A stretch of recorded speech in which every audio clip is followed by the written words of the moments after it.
Selama bertahun-tahun, saya selalu menutup konferensi saya dengan mengatakan, "Nous sommes tous des journalistes." Kita semua adalah jurnalis. Dan saya benar-benar meyakini itu.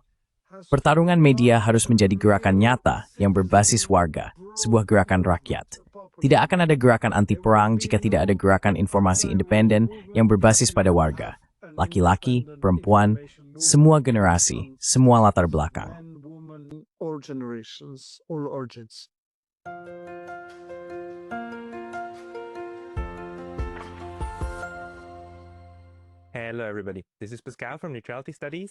Halo semuanya, saya Pascal dari Neutrality Studies, dan hari ini saya berbicara dengan Michel Colon, seorang penulis dan jurnalis asal Belgia, yang telah menulis banyak buku anti-perang yang menarik dalam bahasa Prancis, termasuk Kiri dan Perang, analisis sebuah kapitulasi ideologis, Ukraina, Perang Gambar, dan baru-baru ini, 7 Oktober, penyelidikan atas fakta dan kebohongan. Itulah topik-topik yang ingin kami bahas hari ini. Jadi Michel, selamat datang. Terima kasih telah mengundang saya. Terima kasih sudah hadir secara daring. Kami baru saja mengobrol singkat sebelumnya, dan Anda mengatakan bahwa Anda telah mengerjakan topik-topik ini selama 35 tahun, dan sebenarnya telah menerbitkan banyak buku tentangnya, lebih dari yang baru saja saya sebutkan. Bisakah Anda mungkin memberikan gambaran tentang semua hal yang telah Anda kerjakan selama bertahun-tahun ini?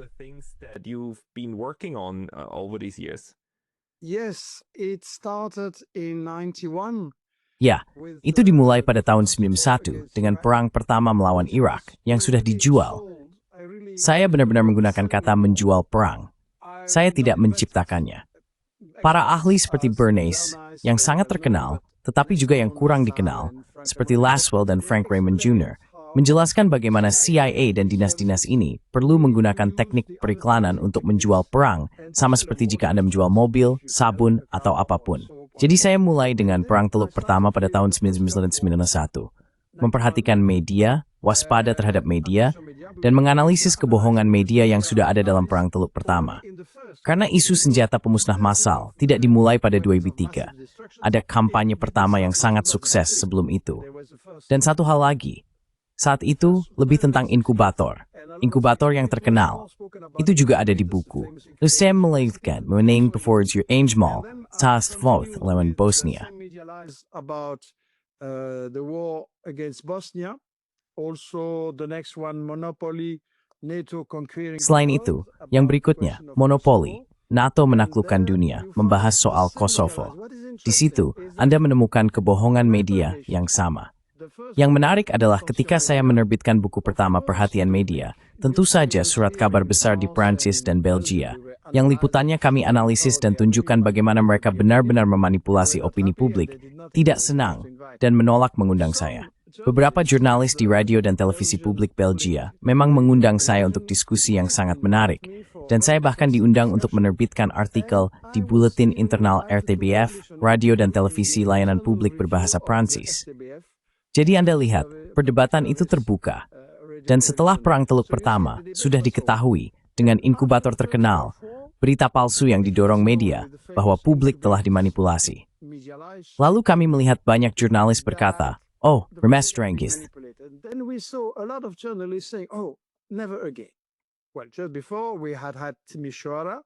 Nah, sebelumnya, kami mengalami peristiwa Timisoara, di mana surat kabar tempat saya bekerja sejak awal sudah mengumumkan, ini berita palsu. Tapi kemudian kami mendengar, oke, jangan sampai terulang lagi. Namun ternyata itu terjadi lagi di Bosnia, di Kosovo. Saya tidak akan memberikan contoh sekarang. Salah satu buku ini diterjemahkan ke dalam bahasa Inggris, sebenarnya ada 2, keduanya tentang Yugoslavia. Lalu saya melanjutkan pada tahun 2011 dengan Libya, NATO, dan kebohongan media, buku pegangan kontrapropaganda, yang memang menunjukkan bahwa perang ini dijual dengan cara yang sama. Seorang teman saya menerbitkan buku tentang Suriah. Kemudian pada tahun 2015, saya menerbitkan Am I or Not Charlie?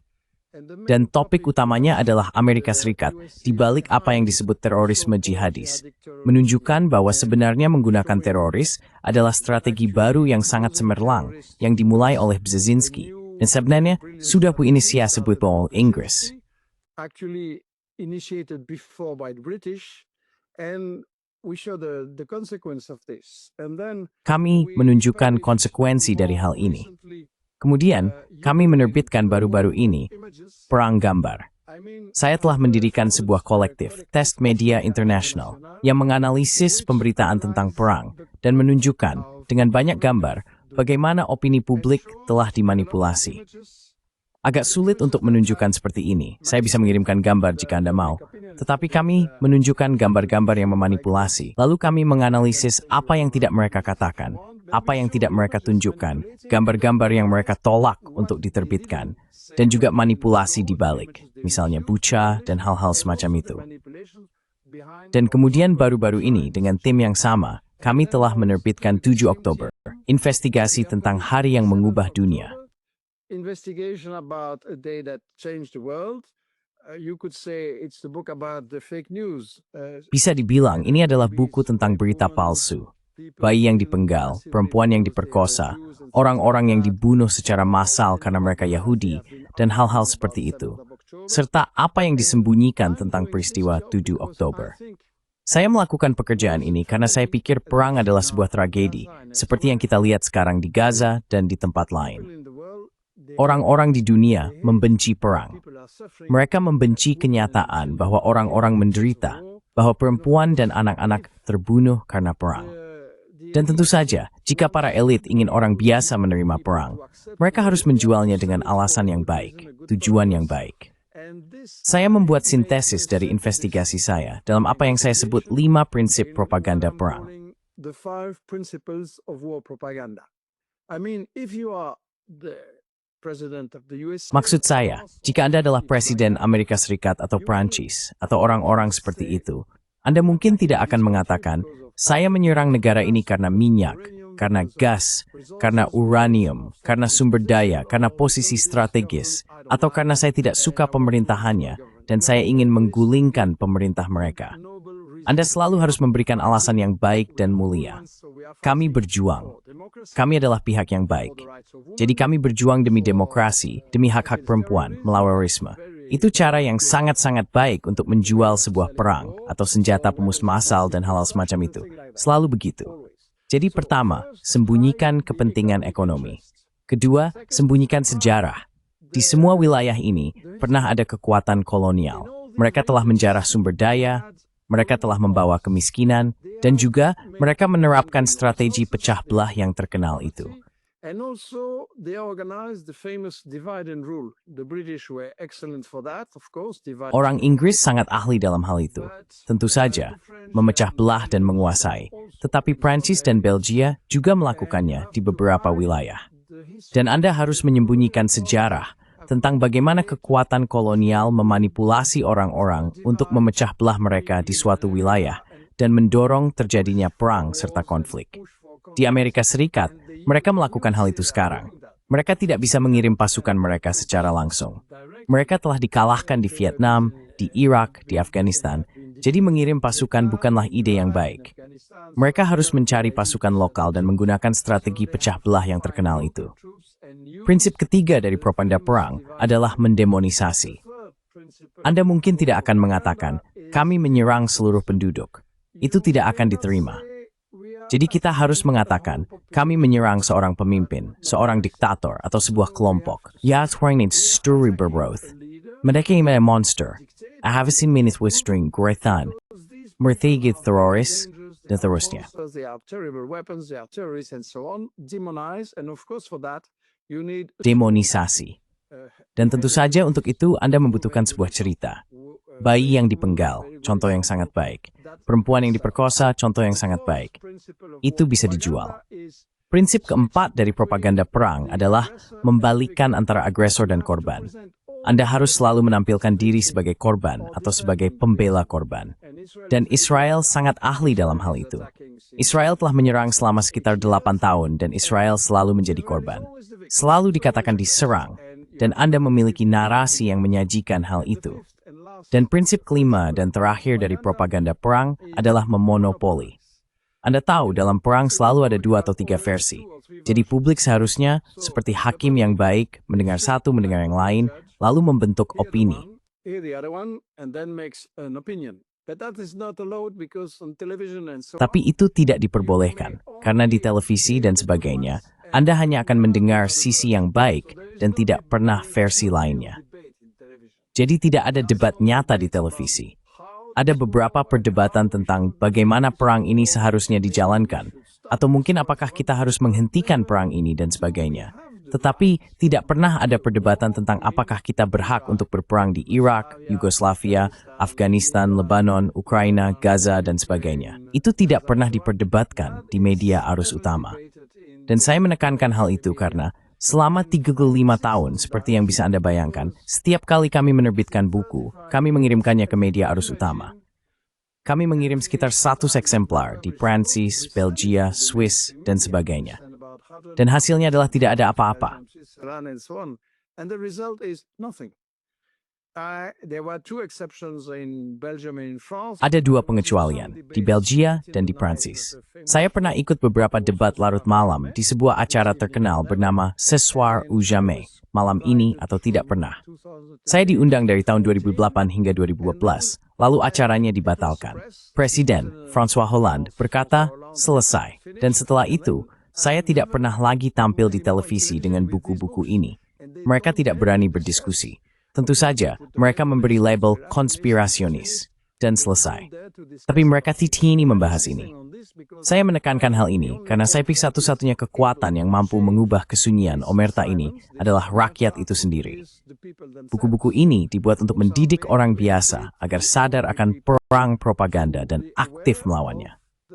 Propaganda war and to be active against that. I find that fascinating and highly important. Saya merasa itu sangat menarik dan sangat penting. Narasi propaganda diputar sedemikian rupa untuk berulang kali membenarkan perang dan benar-benar menanamkannya ke dalam benak masyarakat, yang seharusnya dipahami sebagai sesuatu yang menakutkan. Saya pernah punya seorang sejarawan yang baik, rekan saya di Universitas Kyoto, membuang minumannya dan mengatakan kepada saya bahwa dia tidak mau mendengarkan kebodohan ini ketika saya memberitahunya bahwa pengeboman NATO terhadap Serbia pada tahun 1999 adalah pelanggaran hukum internasional. Dan dia berteriak kepada saya, kita tidak boleh membiarkan Srebrenica. Kita punya kewajiban untuk mencegah itu. Dan dia menempatkan hal itu sebagai sesuatu yang sangat emosional dan penting. Sehingga saya harus bertanya, bagaimana media bisa mengaitkan pembelaan terhadap korban, seperti yang Anda katakan, dengan kewajiban emosional untuk campur tangan dan kembali berperang. Apakah Anda sudah mengetahui bagaimana hal itu bekerja pada tingkat individu? Did you figure out how that works, like on the individual level? The reaction of this professor is Reaksi profesor ini sangat khas dan tidak mengejutkan bagi saya. Saya sering mendengarnya. Dan Anda benar mengatakan bahwa dia didorong oleh emosi. Dia sudah tidak berpikir lagi. Di mana faktanya? Apa yang dikatakan pihak lain? Dan apa yang perlu saya periksa? Cukup periksa saja. Apa yang akan kita katakan, saya ulangi, tentang seorang hakim yang berkata kepada satu pihak, saya mendengarkan Anda, dan kepada pihak lain, diam. Itu bukan hakim yang baik. Meskipun dia punya pendapat, punya emosi, dia harus memeriksa fakta. Dan sangat khas, dan saya akan mengatakan ini lebih banyak terjadi pada kaum intelektual daripada pekerja. Mereka bereaksi seperti itu. Juga karena mereka dididik dengan pemikiran, kami adalah pihak yang baik, Barat adalah pihak yang baik, dan Barat selalu berjuang demi demokrasi. The West is the good one, and the West is always fighting for democracy. I was in Yugoslavia many times during the 90s. Saya pernah berada di Yugoslavia berkali-kali selama tahun 90-an.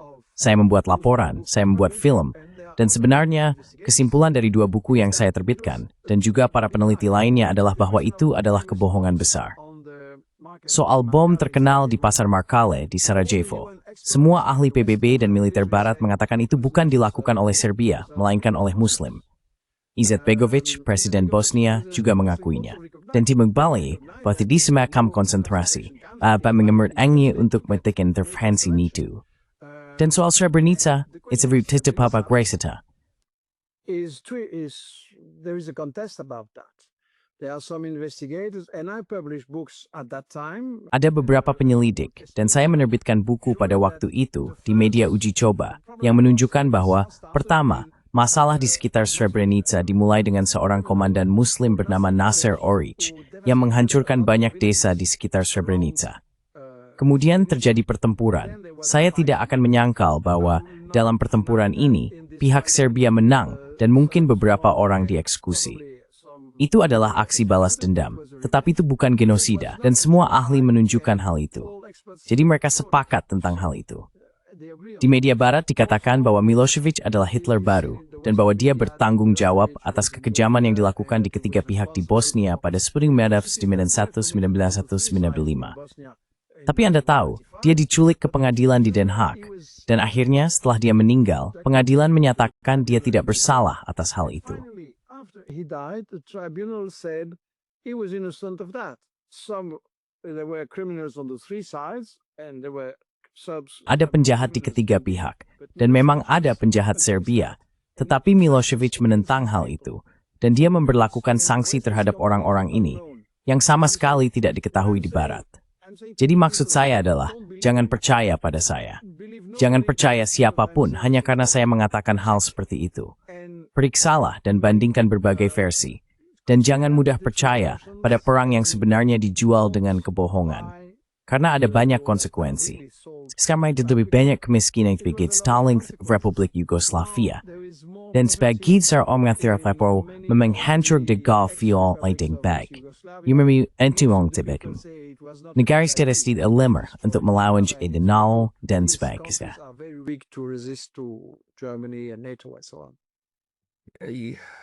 I just wonder. Saya hanya bertanya-tanya. Anda tadi mengatakan bahwa perang adalah sebuah tragedi, dan semakin lama saya mempelajarinya, semakin saya sampai pada kesimpulan bahwa perang bukan sekadar tragedi, melainkan sebuah sistem.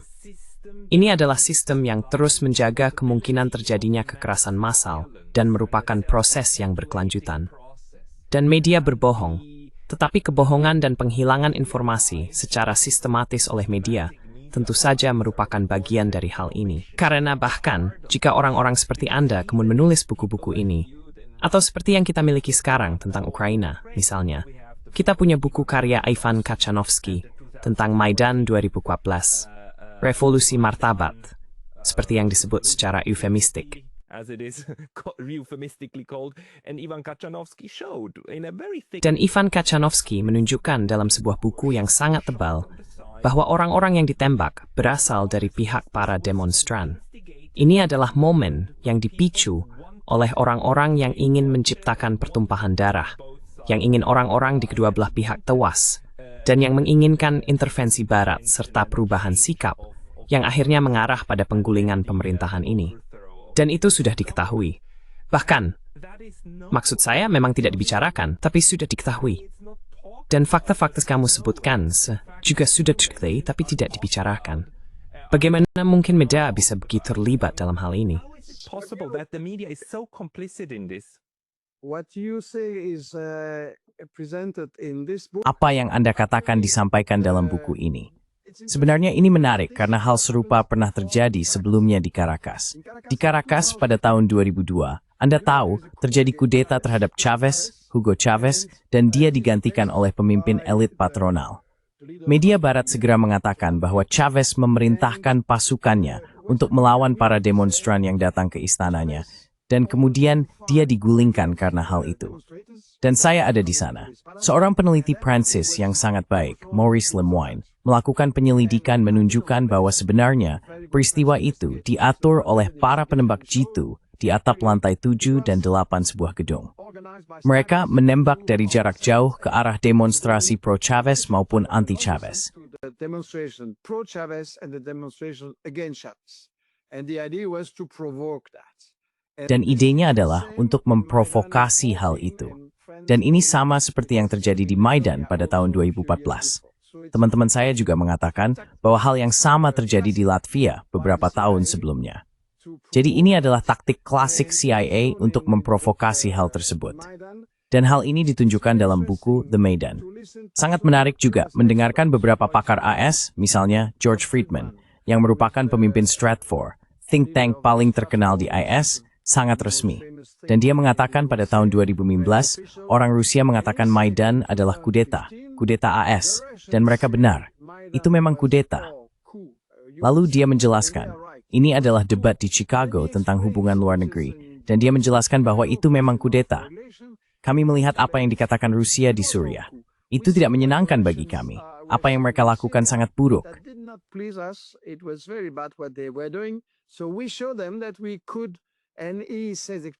Jadi kami menunjukkan kepada mereka bahwa kami bisa, dan dia secara eksplisit mengatakan bahwa kami bisa mengorganisir ketidakstabilan di Ukraina. Dan semuanya baik-baik saja di Maidan. Dia mengatakan itu. Jadi dia benar-benar menghancurkan versi resmi Barat yang menyatakan bahwa pada awalnya itu adalah demonstrasi rakyat melawan korupsi. Dan memang presidennya korup seperti setiap oligarki di Ukraina.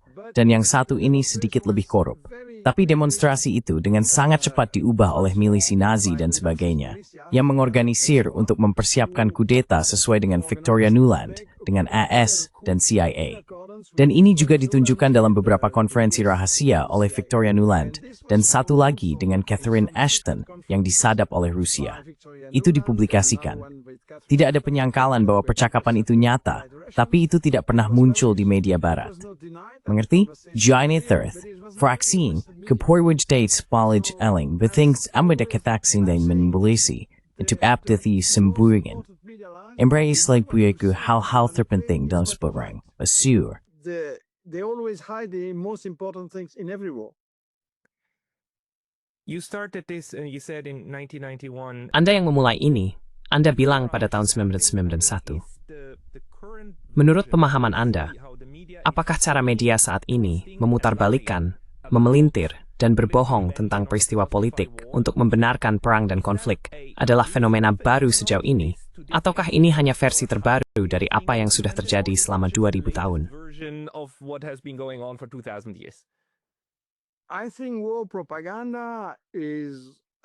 Saya pikir propaganda perang sudah setua perang itu sendiri. Itu dimulai dengan Julius Caesar yang menaklukkan Prancis dan Belgia dan seterusnya. Dan pada saat yang sama, dia juga menjadi jurnalis. Maksud saya, dia menulis buku tentang perang di Prancis. Dia menjelaskan bahwa ambisinya adalah menjadi kaisar di Roma. Jadi dia berperang dan mengirimkan versinya tentang perang itu ke Roma. Jadi propaganda perang sudah dimulai sejak saat itu. Dan Anda punya contoh yang sangat baik. Perang Dunia Pertama, menurut saya, adalah perang antara beberapa imperialis yang ingin membagi atau membagi ulang dunia. Ada imperialisme Jerman, ada imperialisme Prancis dan Inggris, dan juga Rusia.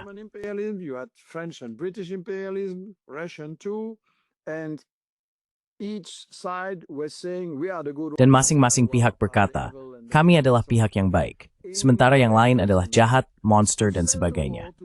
Di Inggris Raya, untuk menjual perang kepada masyarakat, mereka mengarang cerita bahwa tentara Jerman yang menyerbu Belgia membunuh bayi yang masih kecil dengan menusukkan pisau ke perut mereka dan sebagainya. Cerita-cerita yang mengerikan. Ada seorang sejarawan Belgia yang sangat baik, Anne Morelli, yang menerbitkan sebuah buku berdasarkan karya seorang bangsawan Inggris, Lord Ponsonby, yang menciptakan konsep prinsip-prinsip propaganda perang. Buku itu menunjukkan bagaimana Inggris, dan ada banyak gambar, tentu saja bukan foto pada masa itu, melainkan gambar ilustrasi untuk menunjukkan kekejaman Jerman sehingga kita harus berperang.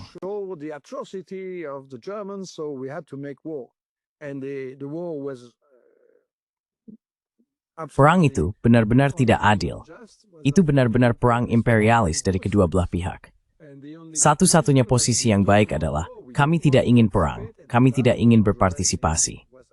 Karena itu, Jean Jaurès dibunuh di Prancis. Banyak tentara yang menolak dieksekusi karena mereka menolak realitas perang. Ini bukan hal baru. Anda tidak bisa membuat perang, mendapatkan uang dari itu, dan membuat tentara terbunuh jika Anda tidak berbohong. Pertanyaannya tentu saja, lima teknik, diwenges de masaran, teknik smak canggih, na medimite dilang tetsimai, hingga merisnya itu. Memang, ini dalami. Untuk sendiri bentuk-bentuk baru, tapi sekarang memahami dan mendidik orang dengan masalah. Sekarang itu sangat sensitif.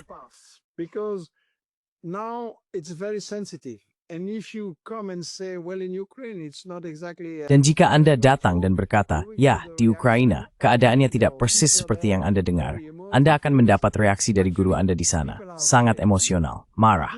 Sebenarnya, orang-orang merasa takut. Saya menganalisis reaksi ini sebagai rasa takut. Mereka takut melihat bahwa semua yang mereka yakini, informasi yang mereka percayai, ternyata tidak benar.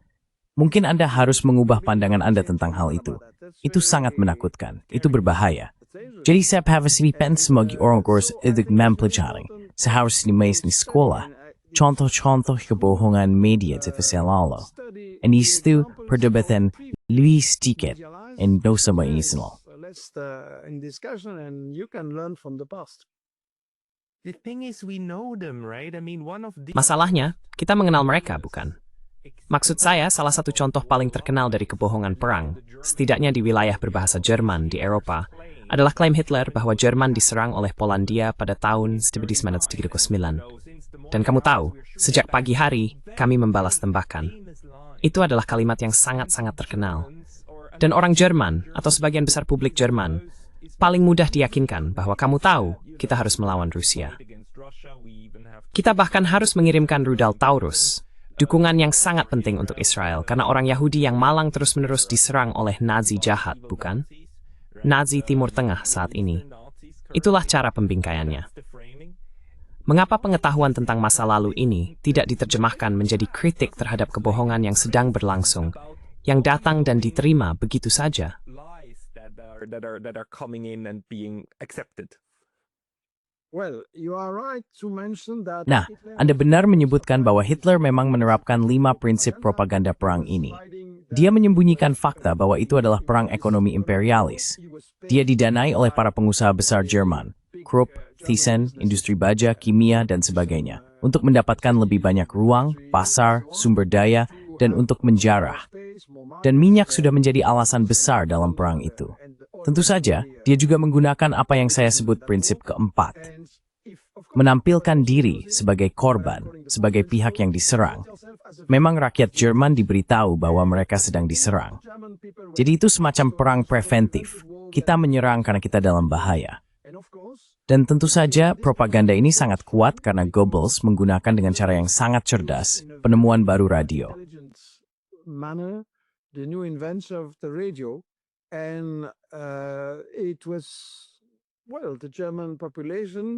Penduduk Jerman saat itu menderita kemiskinan, pengangguran, dan banyak masalah lainnya. Partai Komunis sangat kuat pada masa itu. Hampir saja terjadi revolusi sosialis di Jerman pada tahun 1919. Lalu Hitler dan kekuatan di belakangnya harus mencari kambing hitam. Memang mereka mengklaim bahwa orang asing menyerang Jerman, sehingga mereka berkata, kita harus melakukan perang preventif. Mengenai yang Anda sebutkan, mengapa orang-orang di sekitar kita tidak sadar? Padahal sudah ada banyak contoh. Saya akan katakan, no time, tetap omongin tentang orang-orang konflik Lordman. Karena ada beberapa kategori. Yupsudu orang kandidat dan paham, dan mereka jelaskan itu kebarang govuktul. To explain that around themselves, and it's not easy. When you go against war propaganda, ketika Anda menentang propaganda perang, tidak mudah untuk membicarakannya, dan kita melihat betapa sulitnya diskusi seputar Israel saat ini. Memang, sekarang sedikit lebih mudah daripada sebelumnya, tetapi itu selalu menjadi diskusi yang sangat sulit. Dan saya mencoba membantu orang untuk lebih memahami, menjelaskan dengan lebih baik, meyakinkan dengan lebih baik, dan berdiskusi dengan lebih baik.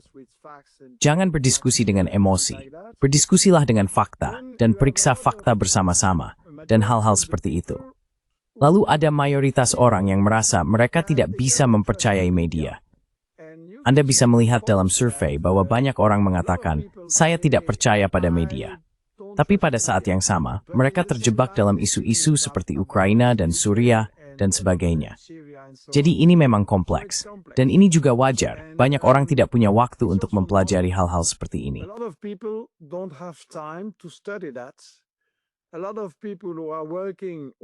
Banyak orang yang bekerja, ya, mereka menempuh perjalanan jauh. Karena dulu, Anda bekerja di pabrik atau di kantor, dan ketika pulang ke rumah, semuanya selesai, dan Anda punya waktu untuk diri sendiri dan keluarga. Mungkin juga untuk membaca, belajar, berdiskusi, dan sebagainya. Tapi sekarang, dengan adanya telepon-telepon ini, Anda tidak pernah berhenti bekerja.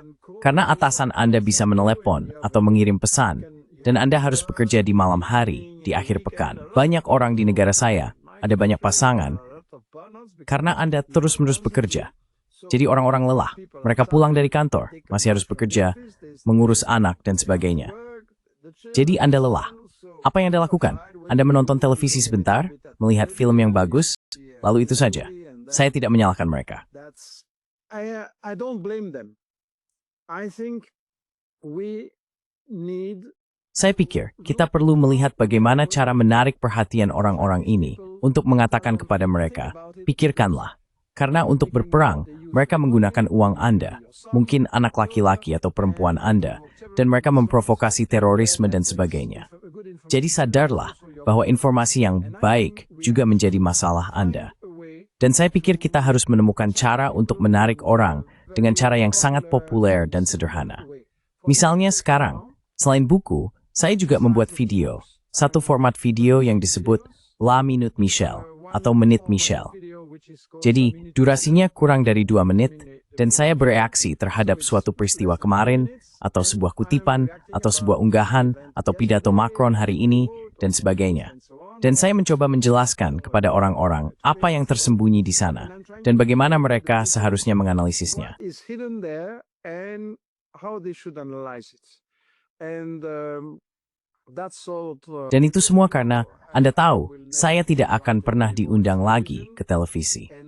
Lalu Anda harus mencari cara untuk menjangkau orang melalui media sosial, video pendek, dan sebagainya. Tapi bukan hanya itu. Saya benar-benar mendorong orang untuk membaca buku, untuk belajar, karena itu adalah cara terbaik untuk benar-benar memahami secara mendalam, membaca buku, mencatat, menjadikannya milik Anda sendiri, dan sebagainya. Dan aktiflah dalam diskusi. Saya mendorong orang untuk mendiskusikan buku, bukan hanya dengan teman dan orang yang sudah setuju dengan Anda, tetapi terutama untuk berdiskusi dengan orang yang tidak setuju, yang terpengaruh oleh Zionis atau propaganda perang, dan mencoba untuk, dan itu sangat mungkin. Jika Anda punya metode yang baik, jika Anda tetap tenang dan diam, jika Anda berdiskusi dengan metode, saya pikir itu benar-benar mungkin. Benar, benar. Dalam arti tertentu, mari kita mulai berbagi orang dan sepaham. Kita berdiskusi di dalam kelompok yang sama, dan kemudian kelompok lain, 10% itu, narasi mereka tetap tak tersentuh, tak terganggu. Ya, dan menghadap beban, awat switches my batis book review. And kami berkabar yang merangkapsi pendapat yang itu. Itu menangga, itu terasa nyaman. Itu sebagai sebuah atau dasing keeper of biru. Saya sering melakukan itu di saluran ini. Saya hanya mengundang orang-orang seperti Anda yang setuju dengan saya. Tapi ini adalah poin yang sangat penting. Tapi izinkan saya bertanya kepada Anda tentang bagaimana Anda menafsirkan keadaan saat ini di Eropa. Karena ada sesuatu yang belum pernah kita lihat sebelumnya. Dan saya menafsirkannya sebagai tanda kelemahan. Yaitu, untuk pertama kalinya, Uni Eropa benar-benar merasa wajib secara terbuka melarang sumber informasi lain. Russia Today, Sputnik, dilarang untuk menyiarkan. Itu hal baru. Dan sebenarnya, Swiss, dan biasanya saya sangat kritis terhadap Swiss, tapi kali ini saya harus bilang bagus. Mereka berkata, kami tidak akan melarang ini karena itu bertentangan dengan pemahaman kami tentang masyarakat liberal. Mereka mengatakannya seperti itu. Tapi Uni Eropa, itu dilarang kan? Bagaimana Anda menafsirkan kebutuhan untuk menggunakan kekuatan hukum secara paksa demi mencegah narasi lain masuk?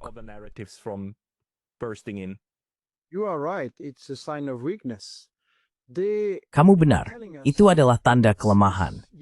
Selama bertahun-tahun mereka mengatakan kepada kita bahwa mereka adalah negara-negara yang menjunjung hak asasi manusia, kebebasan berekspresi, dan sebagainya. Namun kemudian ada sebuah media yang hanya menjelaskan versi lain. Kamu bisa mengkritik Russia Today, saya tidak akan bilang itu sempurna. Tetapi media itu lebih berimbang daripada semua media arus utama barat karena mereka sering mengundang kedua belah pihak. Jadi ini adalah tanda kelemahan. Benar, seperti yang saya katakan, mereka tidak berani berdebat. Dan memang, ini juga merupakan manipulasi besar oleh Ursula von der Leyen, karena itu bukan wewenang Uni Eropa. Jadi mereka harus menyajikannya bukan sebagai pelarangan media, tetapi sebagai isu persaingan ekonomi yang tidak adil dan sebagainya. Jadi menurut saya, orang harus mendengarkan media lain. So I think people should listen to other media, but more important, Tapi yang lebih penting, saya pikir kita harus membangun media kita sendiri. Investig Action adalah media independen kecil dengan masalah keuangan besar.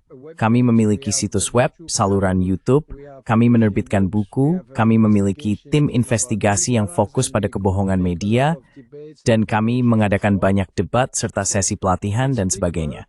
Jadi ini pekerjaan besar. Kami telah meraih beberapa keberhasilan menurut saya, tapi ada juga yang lain di negara-negara lain. Saya pikir kita harus lebih mengordinasikan media independen.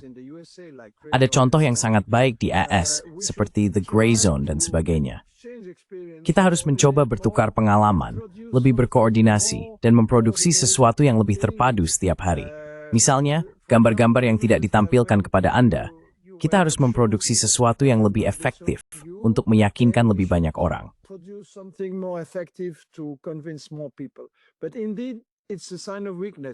Tapi memang itu adalah tanda kelemahan. Dan kamu tahu, reaksinya.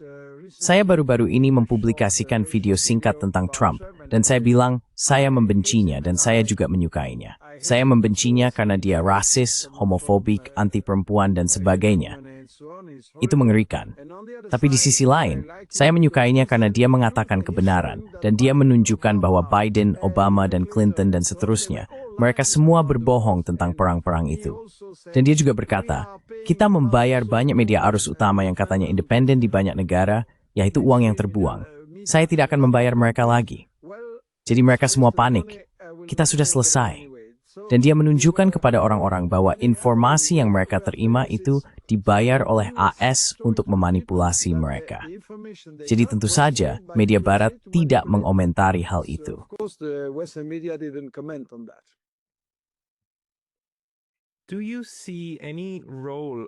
Apakah Anda melihat adanya peran? Dan omong-omong, saya sepenuhnya setuju dengan Anda bahwa koordinasi di antara media independen akan menjadi hal yang sangat baik dan membangun sesuatu yang memungkinkan kita bersama-sama melawan propaganda ini akan sangat penting. Tapi apakah Anda melihat adanya peran? Bagaimana saya katakannya? Pola pikir Barat atau Euro-Amerika sebagai bagian dari hal ini. Karena yang baru saja Anda tunjukkan adalah gagasan untuk menerima bahwa dua hal bisa benar pada saat yang sama. Anda bisa membenci Trump, dan Anda juga bisa menyukainya di saat yang sama. Anda tidak perlu memilih. Anda bisa membawa bahwa Anda bisa melakukan keduanya.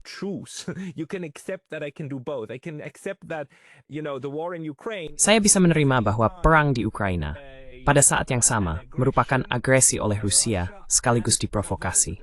Maksud saya, kedua hal ini tidak harus saling meniadakan. Namun narasi utama, terus-menerus memaksa kita untuk memilih. Maksud saya, media Inggris adalah yang terburuk dalam hal ini. Mereka selalu, misalnya ketika membahas peristiwa 7 Oktober berkata, apakah Anda mengutuk Hamas? Apakah Anda mengutuk Hamas? Pertama, Anda harus memilih pihak. Lalu Anda mengenalkan sesuatu. Tentu itu menurut saya, ini hangat tas Eropa Amerika. Apakah Anda sekan hal yang sama? Atau saya salah? Do you share that impression, or am I wrong? Don't believe that only the British media were using that. Jangan percaya bahwa hanya media Inggris yang melakukan itu. Di Prancis, orang-orang yang memiliki sedikit simpati atau pemahaman terhadap Palestina pun mengalami kesulitan. Tidak mungkin tampil di radio atau televisi tanpa terlebih dahulu menjalani semacam interogasi polisi. Dan jika Anda tidak mengulangi 3 kali, saya mengutuk 7 Oktober, saya mengutuk Hamas, dan seterusnya, maka Anda tidak berhak berbicara. Saya ingin mengatakan, seperti yang kami tunjukkan dalam buku ini, pertama, bukan hanya Hamas. Semua pejuang di pihak Palestina ikut ambil bagian pada 7 Oktober, meskipun Hamas yang mengambil inisiatif dan memimpin. Maksud saya semua masuk PFLP, berbicara dalam konteks Prancis, 2 gerakan Marxis dan non-religius PFLP dan sebagainya. Mereka ikut ambil bagian dan masih terlibat hingga sekarang. Jadi itu bukan aksi keagamaan, itu adalah aksi anti-kolonial. Kedua, gagasan apakah Anda mengutuk? Ididasore per smacho withis, haritroporendes. is based on the lies of Netanyahu and his propaganda. Beheaded babies, fake news. Rape women, fake news. Bayi yang dipenggal, Everybody knows that. berita palsu. But Perempuan those yang diperkosa, berita palsu. Di Israel, semua orang sekedar tahu itu. Tapi di Barat, hal itu dilarang untuk dikatakan. Itu adalah aksi militer, dan para ahli Israel mengatakan itu sangat brilian. Itu terorganisir, direncanakan, dan dieksekusi dengan sangat baik. Mereka berhasil mengejutkan pangkalan militer yang telah menyerang Gaza selama bertahun-tahun dan yang dari sudut pandang hukum internasional adalah ilegal. Yang ilegal bukanlah menyerang pangkalan militer. Yang ilegal adalah pangkalan militer yang menduduki dan menyerang Gaza selama puluhan tahun. Itu sebenarnya adalah persiapan untuk genosida. Jadi menurut saya, itu poin pertama yang harus disampaikan. Dan kemudian memang, Anda harus membangun. Nah, dia bilang, apa yang bisa kita lakukan di Barat? Saya ingin menekankan bahwa kita bukan lagi pusat dunia. Pertarungan informasi terjadi di mana-mana. The battle of information is happening everywhere, and people in Dan orang-orang di Amerika Latin, Asia, sebagian besar dunia Arab, dan Afrika Hitam tidak lagi mempercayai media Barat dan versi Barat.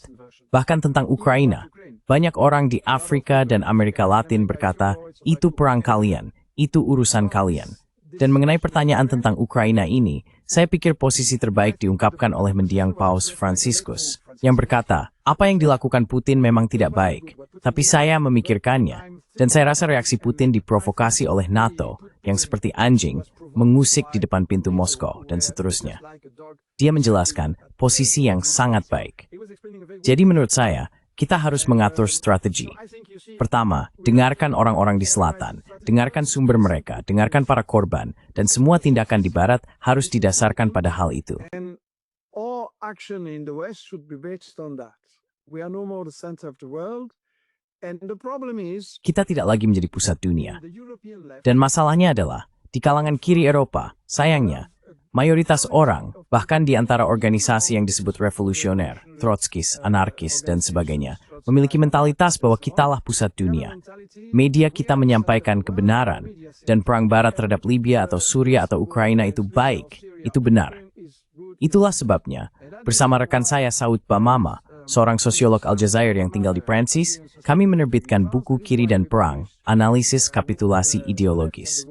Sayangnya, sejak Irak, Yugoslavia, Libya, dan seterusnya, di kalangan kiri, saya bicara di kalangan kiri dan saya tidak berbicara khusus tentang partai sosialis, karena mereka, untuk sebagian besar, bukan anggota biasa, tapi para pemimpinnya, telah menjadi bagian dari aparatus perang. The leaders became part of the war apparatus. Unfortunately, even this so-called radical left Sayangnya bahkan kelompok kiri radikal yang disebut-sebut ini dalam setiap perang selalu berkata, oke, AS tidak baik, Prancis tidak baik, tapi diktator lokal mereka juga tidak lebih baik, dan seterusnya. Dan itu memutarbalikkan kenyataan. Memang beberapa negara dipimpin oleh diktator. Ya, tidak selalu begitu. Chavez bukan diktator, dan beberapa yang lain juga bukan. Tapi oke, itu bukan masalahnya. Maksud saya, itu adalah persoalan bagi penduduk lokal. Merekalah yang harus memutuskan siapa pemimpin terbaik untuk negara mereka. Tapi Gaddafi tidak diserang karena dia seorang diktator.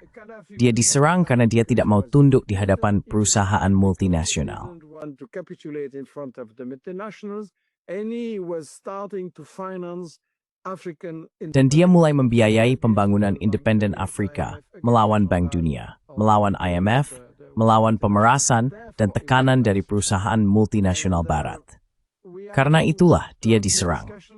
Dan kita harus membahas hal ini. Jika kita ingin kekuatan progresif menjadi lebih kuat dalam membela perdamaian dan membangun kembali gerakan anti-perang yang sayangnya telah menghilang, kita harus menganalisis penyerahan diri ini, dan kita harus banyak berdiskusi dengan orang-orang ini. It's more, maksud percaya memedua. Kedua, dengan orang di selatan, dan dengan tistin suaranya emergerin. Masa demokrasis imputustis dan do the tuing. will be solved by the population themselves after that. It's a very, very good insight. Itu adalah wawasan yang sangat-sangat bagus. Tapi menurut Anda, apakah ini juga dalam tingkat yang besar merupakan serangan terkoordinasi terhadap gerakan perdamaian? Karena Anda tahu, pada akhirnya gerakan perdamaian di Amerika Serikat lah yang mengakhiri Perang Vietnam. Dan kita bisa melihat bagaimana, setelah Perang Vietnam, ada upaya sadar untuk tidak membiarkan hal ini terjadi lagi, termasuk hukuman yang sangat keras terhadap siapapun yang menjadi pelapor serius. Saya memikirkan Edward Snowden, terutama Julian Assange.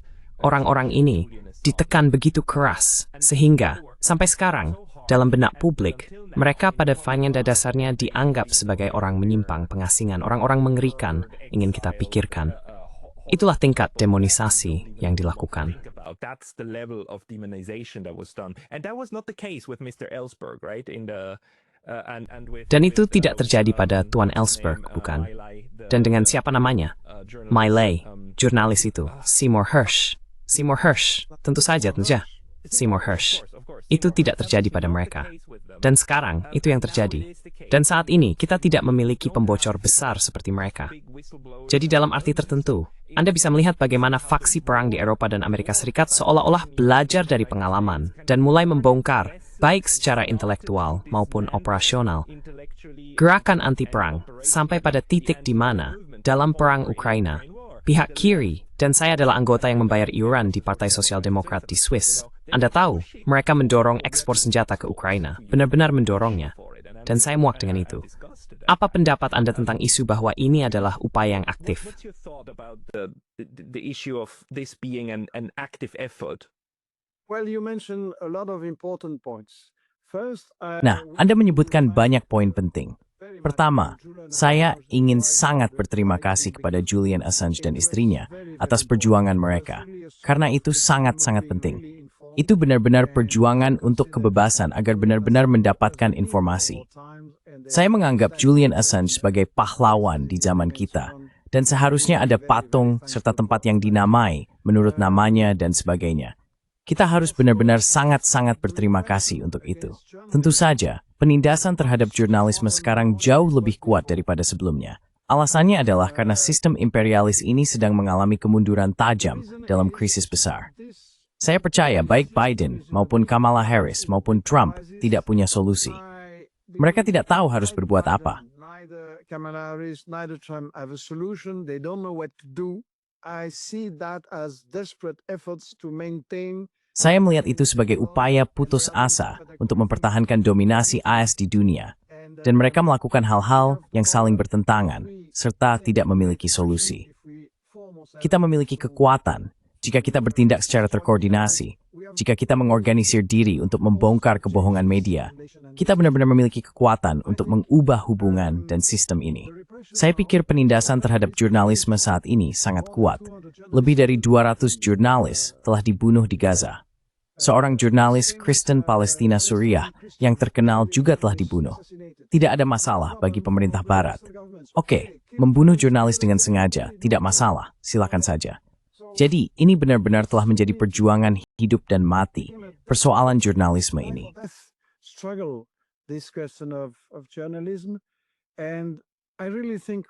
Dan saya benar-benar berpikir, kita harus memperjuangkan kebebasan informasi. Yang berarti tidak hanya melindungi Julian Assange, melindungi para pelapor pelanggaran, melindungi para jurnalis, tetapi juga melawan pemerintah yang membunuh mereka, yang menindas mereka, mengajukan banyak tuntutan di pengadilan, membawa kasus ke pengadilan di Den Haag, dan sebagainya, serta membangun jaringan kontrainformasi. Dan Anda tahu, ketika saya turun ke jalan atau ikut demonstrasi, and you berkata, oh, kami setal his, it is memang ablin chorgan, live betul. And if I sub, saya putin that paper, jukis lak berjuangmum, you're with foy. Also in the same struggle. And what will be decisive is not. Dan yang akan menentukan bukanlah saya, tapi Anda. Berapa banyak orang yang akan Anda ajak bicara? Berapa banyak media yang akan Anda tantang? Dan tindakan apa yang akan Anda ambil untuk melawan disinformasi ini? Saya sudah sering memberikan konferensi, dan selama bertahun-tahun saya selalu menutup konferensi saya dengan mengatakan, kita semua adalah jurnalis. Dan saya benar-benar meyakini itu. Pertarungan media harus menjadi gerakan warga yang nyata dan luas, sebuah gerakan rakyat. Tidak akan ada gerakan anti-perang jika Anda memiliki informasi independen yang berbasis pada warga, pria, wanita, semua generasi, semua latar belakang. men, women, all generations, all origins. I absolutely agree. I mean, this is one of Saya the sangat most setuju. important places Maksud saya, ini adalah salah satu tempat terpenting untuk berjuang, ruang kognitif. Dan kita memiliki banyak orang baik yang telah melakukan analisis yang sangat baik, termasuk Anda. Tetapi juga, misalnya di Jerman, Johannes Tögel, yang menulis tentang perang kognitif sebagai disiplin nyata NATO. Mereka mempelajari ini, mereka melakukannya, dan mereka bahkan membicarakannya. Perang kognitif tidak hanya terhadap populasi asing, tetapi juga terhadap populasi mereka sendiri. Mereka secara terbuka mengatakannya. Pertanyaannya bagi saya, dan mungkin ini pertanyaan terakhir, adalah bagaimana mengorganisasikannya. Karena begitu kita membangun piramida dengan struktur, sangat mudah untuk menyabotnya. Anda masuk dari atas, mengubah beberapa orang, lalu seluruh sistem runtuh. Kita telah melihat ini pada banyak institusi yang seharusnya menjadi institusi perdamaian. Though Skring lebih first embrace pertahanan. Apa ide Anda untuk bagian jaringan buka piramida? Atau Anda kok melakukannya? How do you think we best do this? Well, it's complicated. I will not tell you I have the complete answer Ya, because ini rumit. task. Saya tidak akan mengatakan bahwa saya punya jawaban lengkap, karena ini adalah tugas yang sangat besar. Dan seperti yang saya katakan, kami kecil. Kami adalah tim kecil. Kami di Investic Action mengalami krisis keuangan. Kami mendapat dukungan, kami mendapat lebih banyak dukungan, tetapi kami sedang diserang dan ada banyak pekerjaan. Saya pikir ini adalah tanggung jawab yang sangat penting untuk membangun koordinasi internasional. Saya pikir kita harus bertemu dengan perwakilan media independen yang baik di banyak negara. Dan kita harus bertemu bukan untuk berpidato dan sebagainya lalu pulang, tetapi hanya untuk mendiskusikan bagaimana kita akan mengatur koordinasi konkret, produksi konkret, dan promosi konkret. Misalnya, buku ini, Ukraina Perang Gambar, tersedia dalam bahasa Inggris, dan saya ingin menjangkau audiens berbahasa Inggris. Tetapi, saya tidak punya dukungan untuk itu. Kalian punya situs web? Ngamai tidak the stem fit the falling end. So yakin, remote, emak this tool grace. I know there are a lot of good initiatives. The German writer you mentioned, I don't Penulis Jerman yang Anda sebutkan, saya tidak tahu. Kita juga harus membawa hal itu ke dalam versi lain, Prancis, Spanyol, Arab, dan sebagainya. Jadi menurut saya, kita sebaiknya terlebih dahulu mengatur semacam koordinasi media independen untuk membuat terjemahan, melakukan promosi, memastikan bahwa aksi-aksi tersebut lebih banyak beredar di komunitas lain. Dan menurut saya, karena gambar sekarang sangat penting, produksi pertama yang harus kita atur adalah semacam jurnal TV harian populer yang menampilkan gambar-gambar yang telah disembunyikan di media barat. Anda memiliki gambar-gambar dari Amerika Latin, dari Afrika Hitam, ada televisi di Mali, Burkina Faso, dan sebagainya. Ada orang-orang di Iran, di Lebanon, dan lainnya yang menerbitkan gambar, dan tidak ada yang melihatnya. Mari kita buat jeda singkat terwalensi, inok swirling bertukar gambar yang telah disembunyikan. Demi kita konferensi media internasional. Let's organize an international media conference. Michelle, this is a fantastic idea. And Michelle, ini adalah ide yang luar biasa. Dan saya rasa saya bahkan bisa membantu dengan itu. Karena kamu tahu, saya sedang mengerjakan inisiatif bersama rekan dari Jerman untuk menerjemahkan pembicaraan-pembicaraan ini. Pembicaraan ini akan tersedia dalam 11 bahasa karena dia menggunakan teknologi AI. Kami menggunakan AI untuk membuat sulih suara. Dan kami mungkin bisa mengembangkan ini menjadi sesuatu yang lebih besar. Menjadi pertukaran media yang lebih luas antar kelompok bahasa yang berbeda. Karena, ya, kamu benar. Saat ini, salah satu masalahnya adalah kita terfragmentasi. Kita terfragmentasi di dalam kelompok bahasa. Tapi kita bahkan lebih terfragmentasi antar kelompok bahasa. Jadi sulit untuk saling menemukan. Ini ide yang bagus, Michelle. Mari kita kerjakan sebuah konferensi. Waktunya sudah hampir habis. Jisaris menhiras. Ibis juga sangat berterima kasih and aplaits the next train. Itu memang right. Very important ideas. This is very exciting to me. Thank you for inviting me and for Terima kasih telah mengundang saya atas apa yang Anda sebutkan. Dan saya berharap Anda dapat membantu mengorganisir ini. Kami benar-benar membutuhkannya. Musuh sangat terorganisir, tetapi mereka memiliki masalah di dalam. Mereka sedang mengalami krisis moral. banyak orang tidak lagi mempercayai mereka.